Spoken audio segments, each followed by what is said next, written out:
Welcome! Thank you so much for listening. This is already the 6th edition of the B2B Influencer Marketing Chat Series. My name is Mariska Kestelo and I'm the founder of Word of Mice. Today we're going to talk about how do you measure the success of your B2B influencer marketing campaign. Which is a very challenging question, I would say, and therefore I'm very happy to share this discussion with Dries de Geyter and Dennis Lippens. Welcome, great to have you in our show. And would you like to share something about your background and information before we start with the interview? So my name is Dries de Geyter, in name of myself and my missing colleague, Dennis. Thank you for having us on this very sunny day. I am mostly concerned and interested in the storytelling aspects of digital campaigns. That's where I really shine. I also have a background in graphic design, which I always find that supports the holistic message of who are you and who are you trying to persuade. For the numbers and the technical specifications, I would refer to Dennis, my non-existent colleague right now. But I think that there's a lot of interesting things that we can start discussing. So yeah, what are we talking about today? Yes, well, the topic of today, and I think it's quite a, I would say, quite a broad and quite a large topic, and also which has been a lot of discussions about. I mean, that's a question I receive a lot: is how do you measure the success of your campaign? And I know this is not just something that you can say, okay, especially on a B2B level, you can say, okay, you can measure it like this, or you can measure it like that. So I would like to ask you, the measure the success is something you do. Normally, people think you do it after the campaign, but that is something you disagree with. Yes, absolutely. Before you start measuring anything, you really need to pinpoint and figure out what success looks like to your organization. I think that's something that's always severely overlooked. People always think I just need more visitors, more likes, and then those are my goals. But it really pays off if you have very specific goals in mind, because it allows you to focus on the effectiveness of everything that you can employ to achieve those goals, and also to just not have all the superfluous things distracting you in your campaign. So because every company is different, we all have different goals. There are so many things that you can define for yourself, what you want to achieve within a certain frame. Is it within 3 months you want 100 subscribers of a certain list, or do you want to have engaged a high level profile industry professional within the year? Those are two completely different things. The payoff is completely different. The way of measuring those things is also different. So before you start any campaign, you really need to figure out what do you want, in what time frame do you want it, and then also how will you evaluate if it's a success. Just if you start with a very vague notion of, well, I want to become more publicly known, how are you going to measure that? You need to, before you even start with the very first thing that you produce in your campaign, you need to figure out how you're going to put it in terms of numbers, something to quantify at the end, because during and after you will need to take a critical look at all your efforts that you have done. And if you only have fuzzy words and impressions, it's much harder to convince yourself, your team, your employer, your partner, if what you are doing is a success or not. So that would be the very first thing. Yeah, well, it's very interesting that you're saying, because I receive, of course, sometimes a request from a client that says, yeah, I want to do a campaign for Europe. And I said, well, that is actually way too broad, because I'm Dutch, Alessia is Italian, you're Belgian. So every country has a totally different approach. So I really like what you said, to say, first of all, have a good definition, be specific, And also to evaluate not only after, but also during the campaign. I think that is also because B2B influencer marketing are not campaigns that we set up for, I say, a week or 2 weeks, like in comparison with the B2C market. Yeah, I think there's a really important distinction to make because we are talking B2B. In B2C, the cycle is much simpler, much faster. If you have a product to sell, then you want to sell the product to as many people as possible. And then the more you've sold, the better it was. Success quantified. But in a B2B market, as we all know, it doesn't work like that. The time frames are way larger. There's usually many more players involved. The things that you want to achieve usually don't depend on the decision of one particular person, but a whole team that you need to convince. So in all those steps towards what you want to achieve, it's difficult to talk about a success until after the road, but still during those steps you need to constantly evaluate that the efforts that you're putting forward is actually building towards that specific goal that you have in mind. And if something isn't working out, then you should be flexible and self-critical enough to be able to pivot even within the campaign. I think that's also incredibly important. Eye on the prize and then do everything to attain that prize. Don't get sidetracked. Don't think, oh, this is now something that next couple of weeks. No, always keep the focus on what it is exactly you want to achieve. I see that my colleague Dennis has joined in right now. Hello, hi everyone. Sorry for being a bit late. I had to give food for a baby, so you know, you can't be angry about that. As far as excuses go, as far as excuses go, this is pretty good. Pretty much the best one. I would say better late than never. Welcome. I would say welcome to the sixth edition. Can you just give yourself, I say, a very brief introduction, and then you directly get, I would say, the second question is already directly for you. Okay. So I am Dennis Lippens. I am 33 years young. I know that I look a lot younger, but I actually am 33. I am a professor at the Hoogent College in Ghent for digital marketing. I work together with Dries and with Mariska on Word of Mice for influencer marketing for the mice sector, obviously, but you all know that. I am also involved with Dries in several other activities, and today we were hoping to get a conversation going about return on investments in the mice sector, which is a very, very difficult sector. Well, very difficult subject, I mean. We've tried to write and talk extensively about this subject, but still there's a lot of issues and complexities remain to this day. You said it in a very polite and interesting, interesting way. So, can you say something about? I would say, can you mention some tools? I would say that you can recommend for, I would say, mapping out the intended results of a campaign. Well, in relation to return on investment, because that's of course the question that we're asking. The question here is, how can we measure the efforts that we put into our campaign and what we are getting back from it?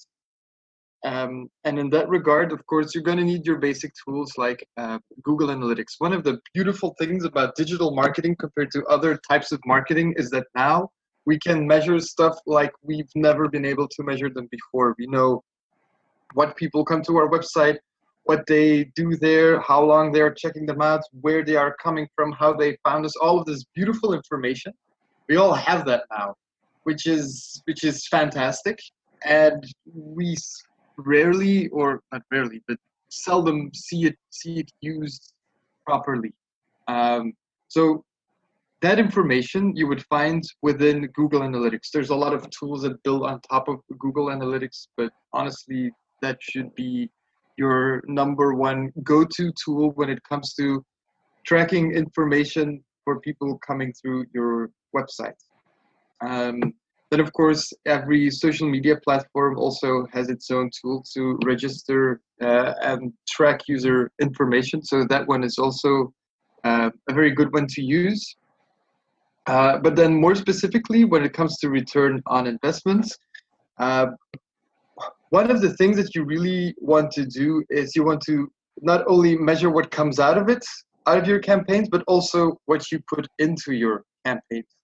And one of the things that we try and use for that is like activity-based costing, which is something that comes from the accounting world, which says that when you are doing something relating to your campaign, you should track the time and other resources that you put into that campaign. And you can really, there's a tool like a Toggle, for instance, which is basically normally a productivity tool, or Monday.com, beautiful name for a tool. And it tracks, well, you switch it on when you're working on the campaign. You say, yes, so it's on your desktop on the right. You press, yes, I'm working on my campaign right now. And it'll track and measure how long you're working on that campaign. Then when you're doing something else, you track that as well. And at the end of the day, you get kind of a percentage, like you worked 30% of your time you worked on the campaign, 40% of the time you worked on these and these tasks, and the other 30% were doing administration, for instance. Then you know that 30% you were working on your campaign. Then you also know how much you earn a day, hopefully, most people know that.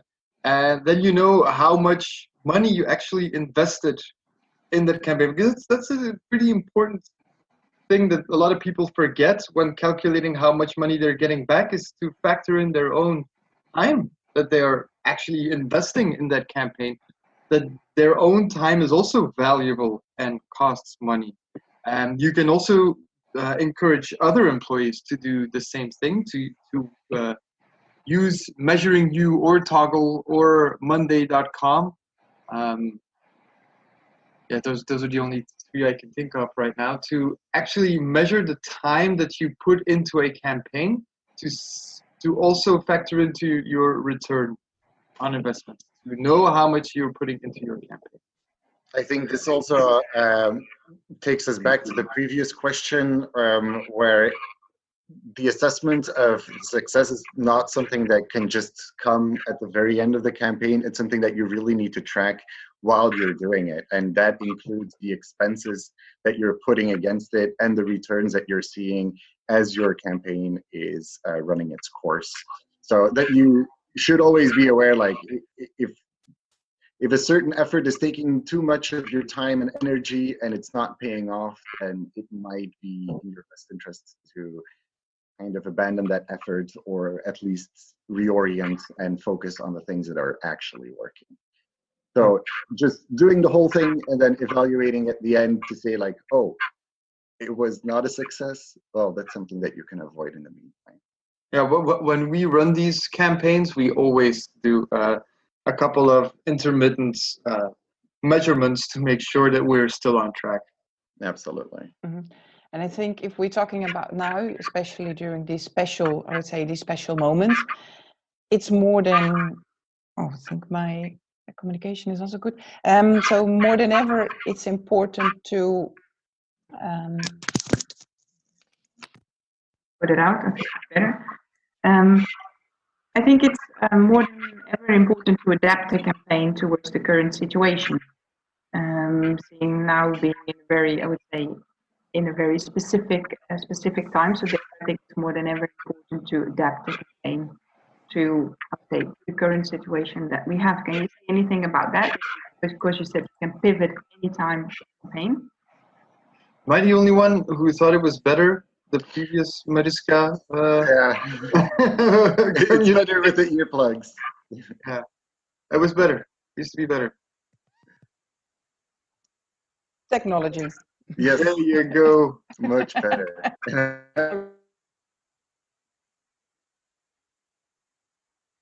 Okay. Okay. I think. So yeah, because now we are in a very special time, and you need to change, you need to adapt, especially your tone of voice, which is very very important. And you said at the beginning you cannot measure the effects of the campaign just at the end, but also during. Can you say something about that? How to change and pivot your campaign? I think a lot of campaigns are just put on hold because of the entire situation. And there's a lot of things that you simply cannot achieve right now. Big congregations, events, congresses, we're not seeing that happening for this summer. So during that kind of pause, obligated pause, this would be the perfect time to sit back and reflect on what you're actually trying to achieve, how you're telling your story. So maybe it's not about moving forward and jumping the bandwagon. We need to do everything in terms of Corona, but use the opportunity to have a critical look at you, your brand, and your goals and your possibilities for when things hopefully turn to normal. But I would actually also say that if you do have the financial resources to push, that right now advertising on different channels is cheaper than ever. It's something that we notice and that I hear a lot of colleagues talk about as well. Is, for instance, on Facebook, your CPM, so your cost per mil, the cost of reaching 1,000 people is lower than ever before. It's dropped by 20 to 30%. So if you do have that financial backing, then it might be a good time to invest in Facebook because nobody else is doing it, and you might have the spotlight while everybody else is reflecting. What we don't recommend doing is just like jumping in head first with our condolences and these special situations and Corona themed advertising. Please don't do it. I don't think anybody responds positively to the knee-jerk reaction to the pandemic. People are really very much interested in substance. They want to know how you're taking this situation seriously, what are the plans, what are its consequences. That's all valuable content. But just like in these trying times, we need to stick together and then slap your logo at the end of that. Please avoid it. I can only see it coming back and biting you in the ass. So that would be our 2 tips, I guess. Well, thank you. Well, thank you so much for sharing the tips. I would say because if I speak with potential clients or current clients about the return on investment, a lot of people, I would say, are concerned or don't know how to calculate the return on investment. Can you share your insights about this important topic? Because I think a lot of people have this question. So how do you calculate the return on investment of your campaign? I know it's not a simple answer, but can you just try to, I would say, summarize it or make it also practical and share those insights with the listeners? I kind of want to repeat my answer to the first question would be to make really identifiable goals and set up your metrics in advance. Like that's something that's just seems absolutely vital in calculating the value. So don't overlook that step. Make sure that it's really well formulated for yourself. And there are a couple of metrics that you can take a look at. Is it engagement on your posts? Is it bookings? Is it a big contract? Is it subscribers to a certain mail? Is it pieces of content produced? And then you need that input to weigh it against all the resources that you've put into it yourself. And then, of course, you also need to decide and quantify in terms of money what the successes exactly are. How much is one subscription worth to you? If somebody holds their event at your destination, can you put really monetary value on that and contrast it to the money that you've put into it? The insight that I would share here is that in the mice sector, it is just really difficult to often measure the return on investment. I just want to contrast it to other products that we sell. Like, for instance, Dries and I, we also sell a board game that we created. We make our own board games, we print them, and then we sell them online in our web shop. And that it's easy to calculate the return on investment. We know how much a board game costs.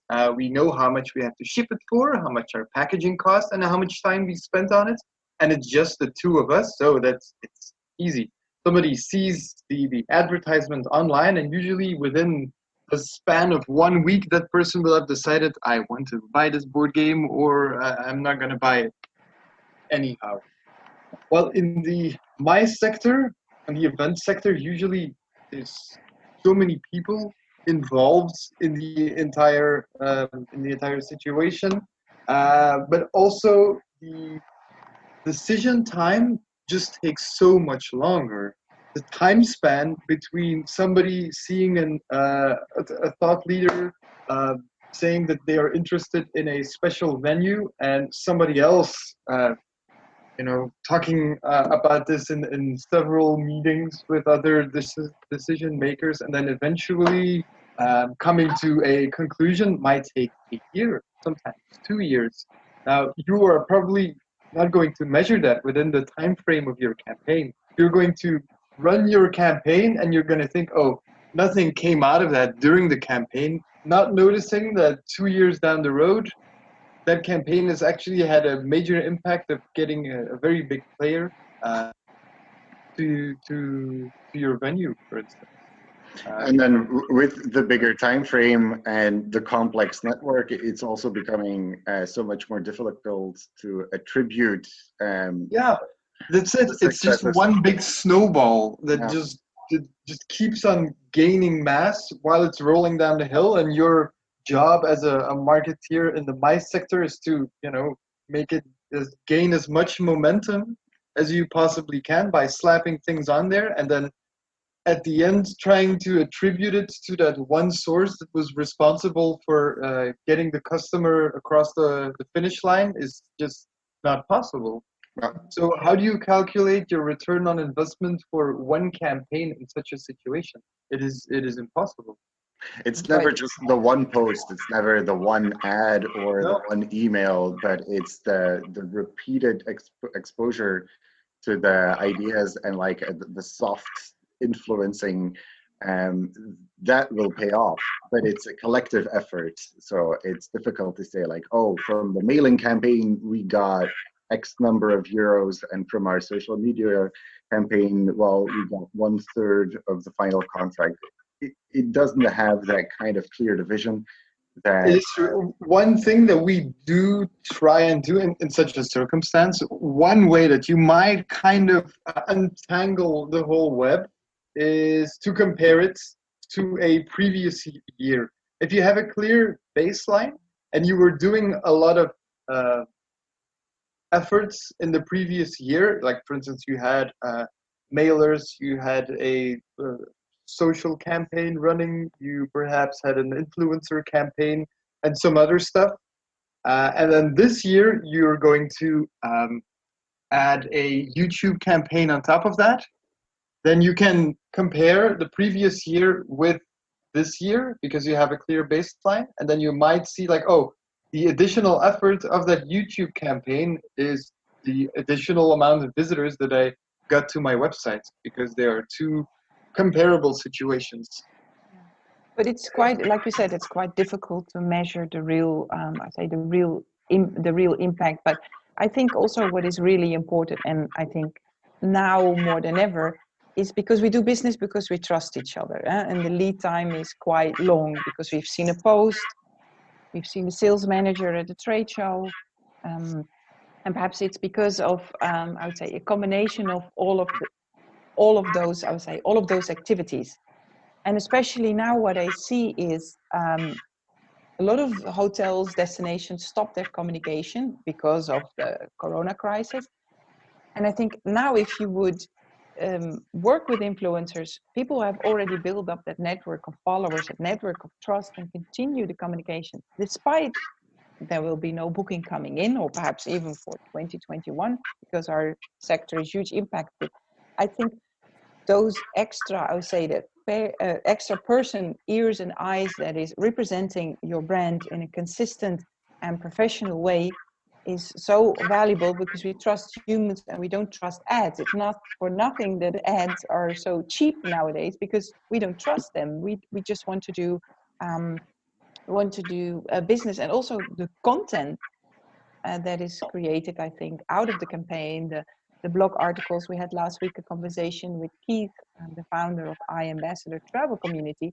He said that my blogs for 8 or 9 years ago are now tend to be very popular I see on Google Analytics. So the work that the influencer has done, I think that's also very important for people to know. It's not something that you will pick up the fruits tomorrow, but it's important to have a long-term campaign. I even published yesterday about ongoing B2B influencer marketing campaigns, where people keep being connected for years with, I would say, influencers, peers, experts from the industry. So I think these are also valuable items. I think we have. So if you have anything to say about that, because we have 2 minutes, and then we will go to the questions. I saw already a lot of questions popping up in the chat. I think anybody with experience in B2B knows the importance of networking. It's not just a buzzword. It really comes down to that. So you have to have those interpersonal connections if you want to have a cooperation down the line. If you want to cash in on it, ultimately, first you need to connect person to person.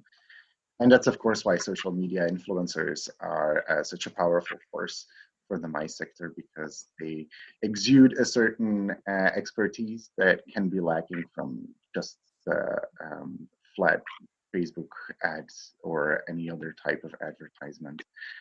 You really want that human voice, and it takes a while to get that conversation to a point where you really trust that person. So I would totally agree with what you're saying, Marcia. I think it would be a very valuable effort to build your network. Yeah. Dennis, do you have anything to add to that? Because otherwise I see already a bunch of questions coming up in the chat, which means great, because we have an engaging audience. So I'll leave it up to Alessia. Yes, here I am. So there's a question. The first one is from Mirel. Can you give an example on how Google Analytics or measuring results is used wrong, so a bad practice? Oh, sorry, where is this question? In the chat. In the chat. Yeah, the first, what tools do you use to track? No, can you give an example on how Google Analytics or measuring results is used wrong? There are many ways. Yeah. But Dennis, I think you might have some examples from your last exam, no? Yeah. How do you use Google Analytics as a way of measuring all of your online campaigns? Is that the question? Because indeed, there's so many answers there. Yeah, Miral, unmute yourself, please. Thank you. Sorry? Miral, can I unmute yourself? Yeah. Here we go. I believe that Dries said at the very beginning that most people that measure their campaigns use their measurement tools or Google Analytics in a wrong way. We all know how to measure, but can you just give an example of that? How it's used wrong? I mean, we all know that what you put in is you measure against what you get out of it. But can you just give just a regular example of that? Oh yeah, I can give an example of a mistake that is often made is I don't know, a lot of my customers don't know UTM codes. So for instance, let's keep it basic. You have. Please explain what a UTM code is, because we have some of them. Yeah, I know. I will explain that. So, okay, let's go there first. A UTM code is a special, if you make a link like www.newyorktimes.com. If you hit enter on that on newyorktimes.com, what am I going to see in Google Analytics? Oh, that person just, hit that thing into its browser bar. He put it in the browser window, he hit enter. It's a direct acquisition.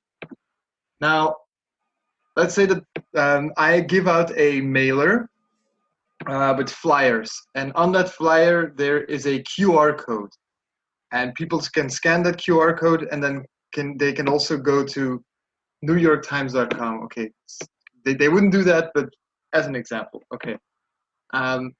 If people scan that QR code and the QR code goes to the link newyorktimes.com, and then I go to Google Analytics, what do I see?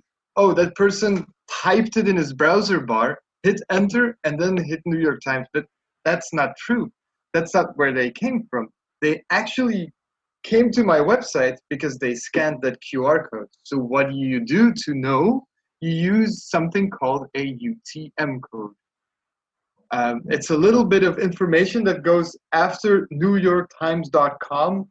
Then it will have a question mark after the link, and then UTM equals campaign is the QR codes, the medium is a flyer. You can add all of the information that you want as a UTM code. And that way, when somebody scans that QR, if the QR code is now actually that link, and they scan it and they come to my website, Google Analytics will actually know that they came from that QR code. That way, you suddenly know how many people scanned your QR code and how valuable your flyer is. That doesn't just go for flyers. If you do an influencer campaign, you want to make sure that the influencer uses a UTM code every time. That way, you know how many people they are sending to your website. Otherwise, it will just look like they're coming from Facebook or from LinkedIn, which isn't enough information. You want to know exactly where they came from. So when they're using it wrongly, I would say that they're just using it incorrectly, for instance, in the way they're not using UTM code, so they can't measure what they want to measure. Thank you. Thank you, Dennis, and thank you, Miral, for asking. We have a second question from Yaroslav. What tools do you use to track hashtags of a campaign and the contents associated to the hashtags? Is there a specific tool? There are many tools. They're called social media listening tools. So just a quick Google can give you so many tools. I don't know. Do you have a specific one you want to recommend, Dries? Me, I don't feel comfortable really picking one out of an entire bunch. I think it really depends on first of all, the different media that you want to track. Second of all, if you have a good established working relation with whoever is providing the tool, or you're just using it supplementary. I need to know more about your specific situation before I can recommend one. But what I can recommend is that if you employ a social media influencer, have them track their own activity as well in a document access. Like, you don't need to fully rely on third-party software, which would actually be a really good thing. But before even considering that, the social media influencers themselves need to track engagements, likes, dates, the content, and make that available to you. Because for the final measurement, you have the source of information right there available to you. So use it as much as you can. Yeah, I just want to add because he's saying I use Bread24 and I would like to know yours. So, and also Meek said, can you give a concrete name of a tool? Because some people are just looking for a suggestion and ideas. There's also social bakers. Also social bakers. I don't know which one you recommend. Yeah. HubSpot has some great tools. Hootsuite also works like that. Buffer is a tool a lot of people use for Twitter. There's TweetReach.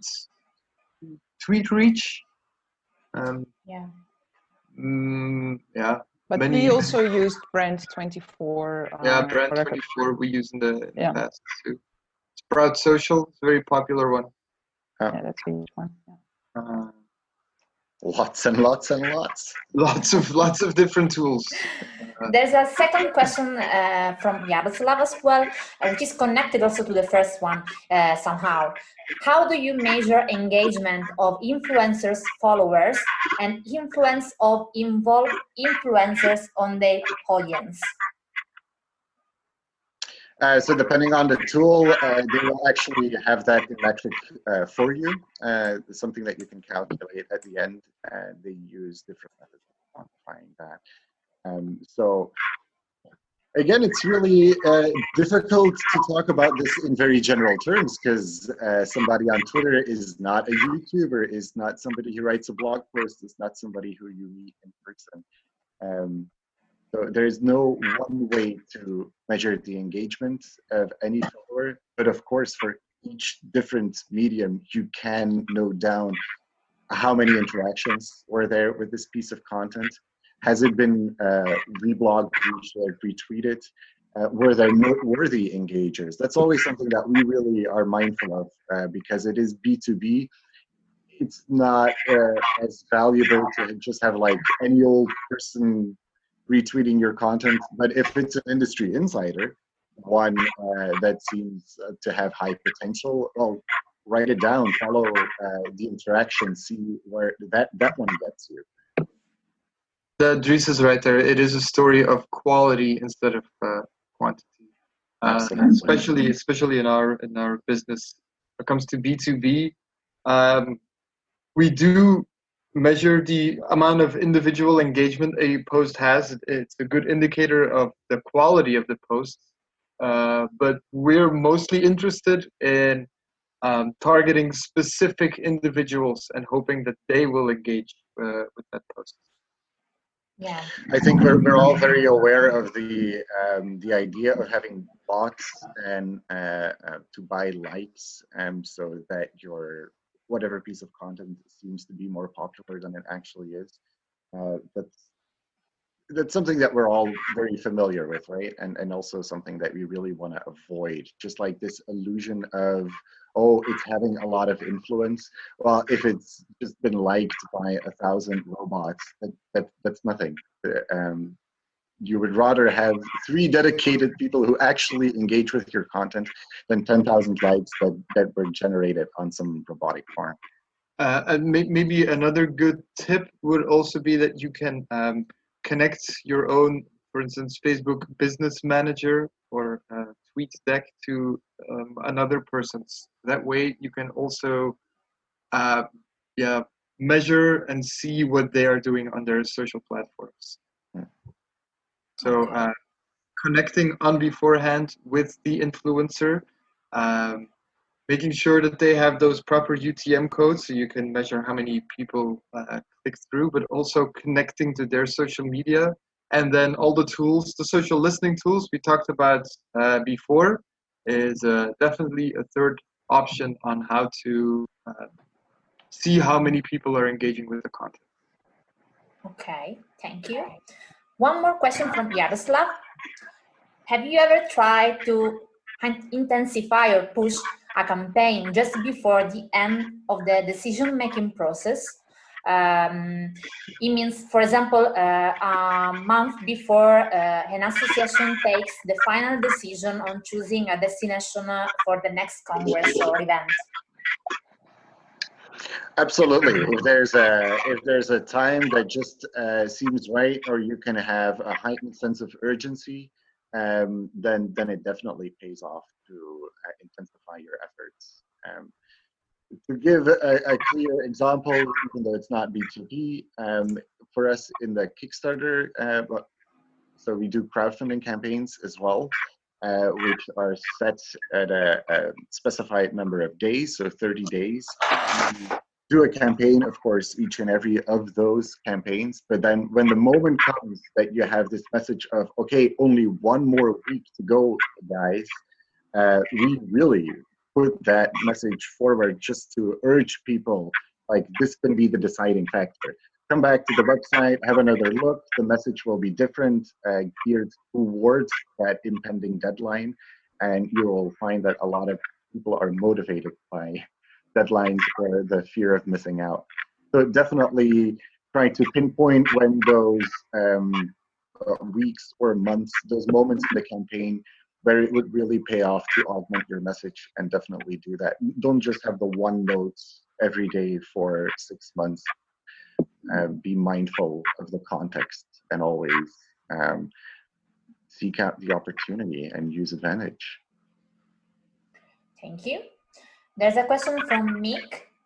How long should a campaign be to be effective? I think it's a very hard question. That's a very hard question. Yeah, well, at least a couple of months.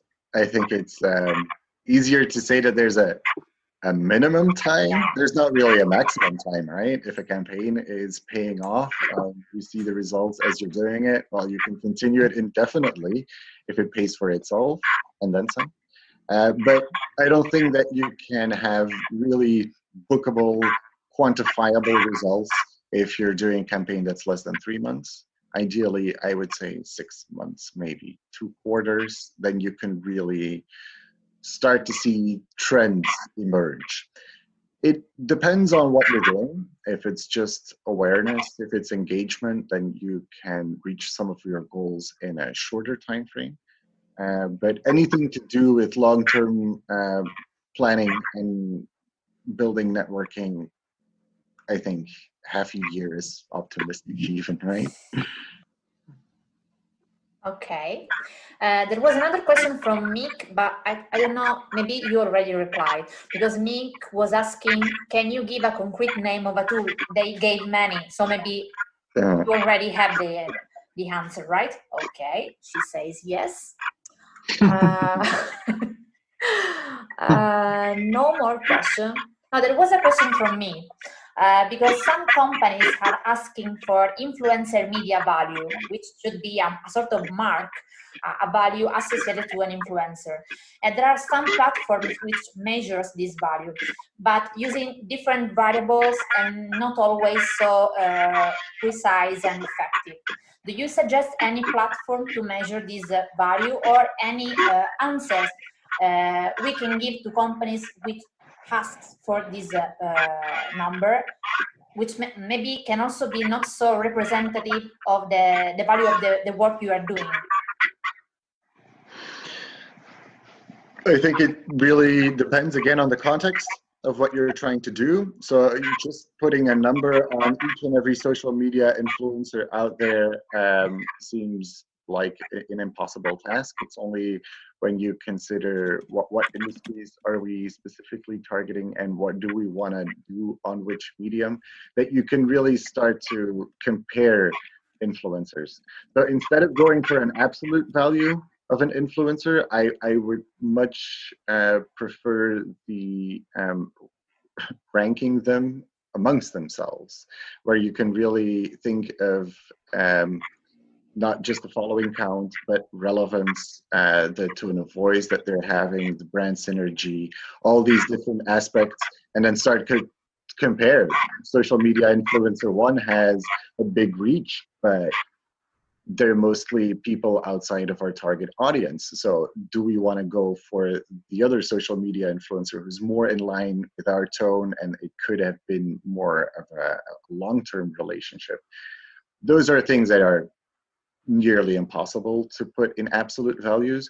So I think that a lot of those tools that do that have the very singular and often B2C mindset, where they're mostly looking for likes, engagements, and products sold, not augmenting your brand vision and the long-term goals. Okay, great. Because the question came from a company that was working on a B2B campaign, not on a B2C campaign. So it was a little bit strange. Yeah. There really is a difference between B2B, B2C that pops up at every turn of the question. it is something that we're very mindful of. I think that the asking for return on investment also kind of originates in B2C, and it spilled over in B2B because it's such a catchy question to ask, but so much harder to answer, in our situation. Okay, thank you, Dries. So we have already passed, I would say, 45 minutes. I know it's a very broad topic. And indeed, I think a lot of things are copied. Influencer value, return on investment from the B2C market into the B2B. I think a lot of people still think it's the same, which is totally not. So in case you have any questions or you would like to set up a follow-up call with Dennis, Dries, Alessia, or myself, let me know.